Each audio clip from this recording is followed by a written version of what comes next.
할렐루야. 오늘은 사도행전 22장 12절부터 29절까지의 말씀을 우리가 함께 읽도록 하겠습니다. 사도행전 22장 12절부터 29절까지 말씀입니다. 율법에 따라 경건한 사람으로 거기 사는 모든 유대인들에게 칭찬을 듣는 아나니아라 하는 이가 내게 와 곁에 서서 말하되, 형제 사울아, 다시 보라 하거늘 즉시 그를 쳐다보았노라. 그가 또 이르되, 우리 조상들의 하나님이 너를 택하여 너로 하여금 자기 뜻을 알게 하시며 그 의인을 보게 하시고 그 입에서 나오는 음성을 듣게 하셨으니 내가 그를 위하여 모든 사람 앞에서 내가 보고 들은 것의 증인이 되리라. 이제는 왜 주저하느냐? 일어나 주의 이름을 불러 세례를 받고 너희 죄를 씻으라 하더라.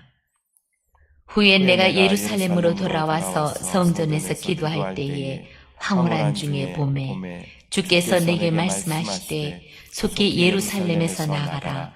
그들은 내가 내게 대하여 증언하는 말을 듣지 아니하리라 하시거늘 내가 말하기를, 주님, 내가 주를 믿는 사람들을 가두고 또 각 회당에서 때리고 또 주의 증인 스데반이 피를 흘릴 때에 내가 곁에 서서 찬성하고 그 죽이는 사람들의 옷을 지킨 줄 그들도 아나이다. 나더러 또 이르시되, 떠나가라. 내가 너를 멀리 이방인에게로 보내리라 하셨느니라. 이 말하는 것까지 그들이 듣다가 소리질러 이르되, 이러한 자는 세상에서 없애버리자. 살려둘 자가 아니라 하여 떠들며 옷을 벗어 던지고 티끌을 공중에 날리니, 천부장이 바울을 영내로 데려가라 명하고 그들이 무슨 일로 그에 대하여 떠드는지 알고자 하여 채찍질하며 신문하라 한대, 가죽줄로 바울을 매니 바울이 곁에 서 있는 백부장더러 이르되, 너희가 로마 시민 된 자를 죄도 정하지 아니하고 채찍질할 수 있느냐 하니, 백부장이 듣고 가서 천부장에게 전하여 이르되, 어찌하려 하느냐? 이는 로마 시민이라 하니, 천부장이 와서 바울에게 말하되, 네가 로마 시민이냐? 내게 말하라. 이르되 그러하다. 천부장이 대답하되, 나는 돈을 많이 들여 이 시민권을 얻었노라. 바울이 이르되, 나는 나면서부터라 하니, 신문하려던 사람들이 곧 그에게서 물러가고 천부장도 그가 로마 시민인 줄 알고 또 그 결박한 것 때문에 두려워하니라. 아멘. 할렐루야. 오늘은 사도행전 22장 12절부터 29절까지의 말씀을 우리가 함께 읽었습니다. 12절부터 보면 이 사도 바울이 처음으로 그에게 소명을 알려준 사람이 바로 다메섹의 경건한 유대인 아나니였다라고 말하고 있습니다. 아나니아는 주님의 계시를 받고 이 사울을 찾아와 하나님께서 당신에게 모든 사람에게 예수를 증언하는 사명을 맡기셨다라고 말해줍니다. 사도 바울이 다메섹으로 가는 그 길 위에서 만난 주님이 너에게 한 사람을 보내서 내가 할 일을 알려주겠다고 하셨고, 또 그에게 보내주신 사람이 바로 아나니아라는 사람이었습니다. 17절부터 보면 그 뒤에 이제 바울이 예루살렘으로 돌아와서 기도하는 가운데, 황홀한 가운데 주님께서 하시는 음성을 듣게 되는데, 그 음성의 내용은 서둘러 예루살렘을 이제 떠나라라는 그런 말씀이었습니다. 왜냐하면 예루살렘 사람들이 주님에 관한 증언을 받아들이지 않을 것을 주님께서는 이미 아셨기 때문에 이 바울을 통해서 예루살렘을 떠나라라고 말씀하십니다. 그리고 사도 바울이 전에 예수 믿는 사람들을 박해하고 가두고 죽이고 했던 것을 사람들이 다 잘 알고 있기 때문에 주님께서는 그를 이방인에게로 보내서 이방인들을 구원할 전도자로, 사도로 사용하시겠다라고 말씀하십니다. 22절부터 보면 이때까지 잘 경청하던 무리들이 하나님의 뜻에 따라 이방인에게로 나아갔다라는 그 바울의 말에 갑자기 태도가 변하여 흥분하고 또 극도로 저항하는 그러한 모습을 보게 되는 것입니다. 여전히 이 유대인들에 대한 그 선민 의식과 또 이방인들을 경멸하는 그들의 태도를 볼 수 있습니다. 심지어 이방인들을 개라고 표현하기도 할 만큼 이방인들에 대해서는 굉장히 경멸하는 그런 태도를 유대인들은 가지고 있는 것이죠. 하나님께서는 이미 유대인과 이방인의 구별 없이 구원을 주시려고 작정하셨지만 또 여전히 유대인만의 그러한 율법 또 선민 의식에 갇혀 있는 군중들의 모습을 우리가 보게 됩니다. 그들은 마치 새 포도주를 담지 못하는 낡은 가죽 부대처럼 자기만의 생각에 사로잡혀 있고 또 전혀 유연하거나 열린 생각을 갖지 않으려는 그런 단호한 모습을 보여주게 되는 것입니다. 이 낡은 가죽 부대에 새 포도주를 넣으면요, 이 새 포도주가 산화작용으로 익으면서 산화작용을 하게 되죠. 그러면서 이 가죽을 딱딱하게 만들게 되는 것입니다. 그래서 이 가죽 부대가 터진다라는 것은 어쩌면 터진다라는 표현보다 깨진다라는 표현이 더 맞을 정도로 딱딱해져서 터져버리는 것이 바로 이 낡은 가죽 부대에 새 포도주를 담는다라는 그 말씀의 의미인 것입니다. 우리에게도 이러한 어쩌면 딱딱한 그러한 모습들이, 그러한 마음들이 또 유연하지 않고 또 이 폐쇄된 그런 마음들이 우리 가운데 있지는 않은지 다시 한번 우리가 점검해 봐야 할 줄 믿습니다. 모든 기준은 내가 기준이 되는 것이 아니라 주님이 우리의 기준이 되시는 줄 믿습니다. 내가 원하는 것이 아니라 주님이 원하는 것이 나의 기준이 되고 또 그것을 내가 기쁨으로 수용하고 또 유연성을 갖게 되는 것이 우리의 태도인 줄 믿습니다. 24절부터 보면 이 천부장은 바울을 신문하여 그의 죄가 무엇인지 캐묻기 위해 바울을 묻고 채찍질하라고 명령을 합니다. 이에 바울은 거기 함께 있던 백부장에게 너희가 로마 시민인 나를 죄도 정하지 않고 어떻게 채찍질할 수 있는가라고 말하자 이 백부장이 놀라서 천부장에게 가서 그가 로마 시민인 것을, 이 사도 바울이 로마 시민인 것을 전달하게 됩니다. 이 천부장이 놀라서 이제 다시 바울에게로 옵니다. 그리고 질문합니다. 내가 로마 시민이냐라고 물어봅니다. 나는 많은 돈을 들여서 이 로마 시민권을 샀는데 너는 어떻게 로마 시민이 되었냐라고 물어보니까 사도 바울은 나는 나면서부터 로마 시민이다라고 대답합니다. 당시 로마 시민권을 가진 사람에게는 많은 혜택이 있었습니다. 함부로 다룰 수 있는 그러한 사람들이 아니었습니다.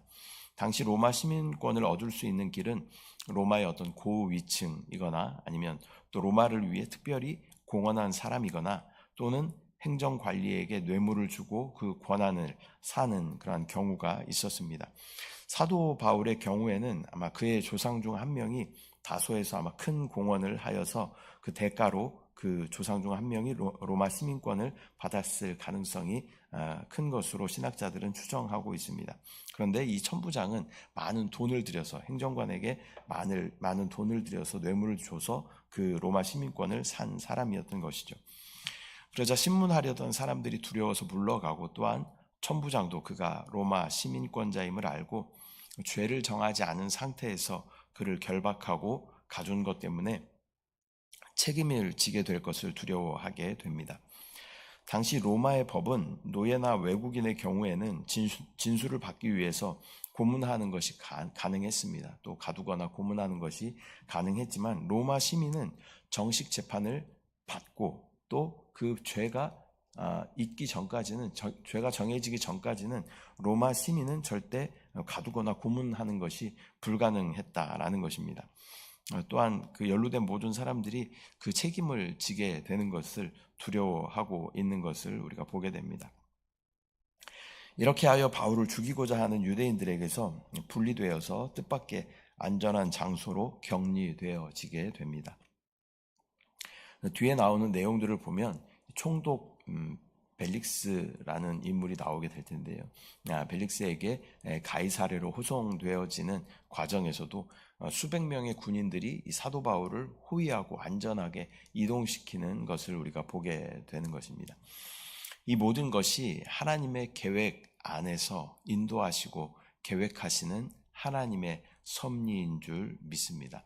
하나님의 계획은 이 사도 바울이 로마에까지 가서 또 복음을 전하는 것이 하나님의 계획이었습니다. 그렇기 때문에 예루살렘에서 하나님께서는 그가 잘 위험해서 주님께서 보호하시고 또 하나님의 뜻 가운데 로마까지 이동하게 되는 것을 우리는 보게 되는 것이죠.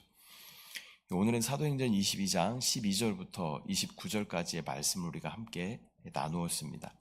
사도 바울이 아나니아를 만나는 과정과 또한 바울이 기도 중에서 그 황홀한 중에 주님의 음성을 듣고 그를 이방의 사도로 부르신 것을 우리가 함께 보았습니다.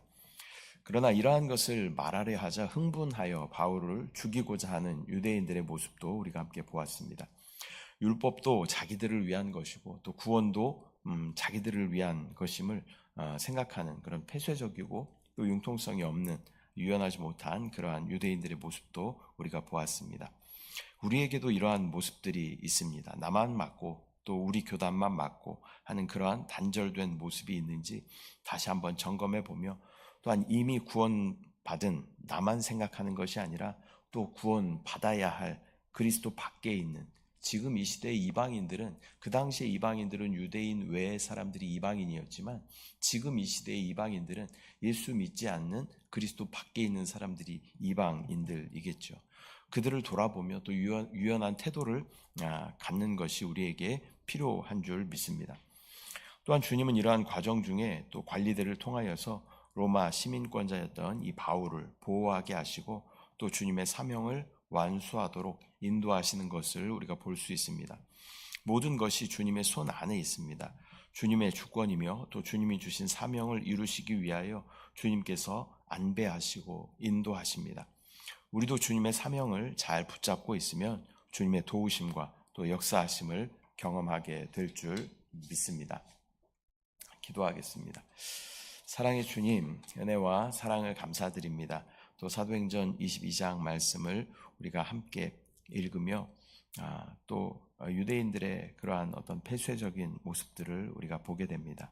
또 우리에게도 어떤 그러한 선민의식이 있지 않은지 다시 한번 돌아보게 하여 주시고 또 지금의 이방인 그리스도 밖에 있는 사람들을 대하는 우리의 태도가 합당한지 다시 한번 점검하게 하여 주시고 그들을 향한 긍휼한 마음, 안타까운 마음으로 복음을 전하는 사명을 잘 감당할 수 있도록 주여 은혜를 부어 주시옵소서.